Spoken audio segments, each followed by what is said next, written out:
হ্যাঁ। তো আকাশ আমাকে বিয়ের কথা বলছিল, সবাই আমার বাড়িতেও বলেছে এই কথা। বলার পরে কালকে রাত্রে ওর সঙ্গে আমার কথা হয়েছে, হওয়ার পরে আমি বলছি এমন এমন তুমি তো সবার কাছে বললে, তা বলার পর এখন তো আমি আর বিয়ে করবো না, তাহলে আমার বাড়িতে জানাইলে কেন? তুমি যেহেতু আমাকে বিয়ে করবে না, আমার বাড়িতে জানানোর কোনো উদ্দেশ্য ছিল না তাহলে তোমার।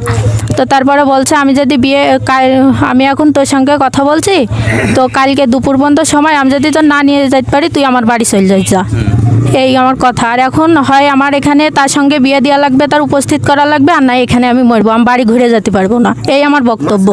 তোমার নামটা এবং তুমি কোন ক্লাসে পড়ো যদি একটু বলতে।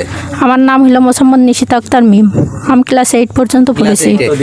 এখন তুমি তো এই ধরনের কাজ, মানে তোমার মতো যারা আরো মেয়ে আছে তাদের উদ্দেশ্যে তুমি একটু মেসেজ দিয়ে দাও যে তোমার মতো ভুল জানে আর কারণ কেউ না করে। আমার মতো ভুল জানা তোমরা কেউ করো না। আমি যে ভুল করে ফেলাইছি, আমি ওকে খুব বিশ্বাস করে আসছিলাম, ও আমার বিশ্বাস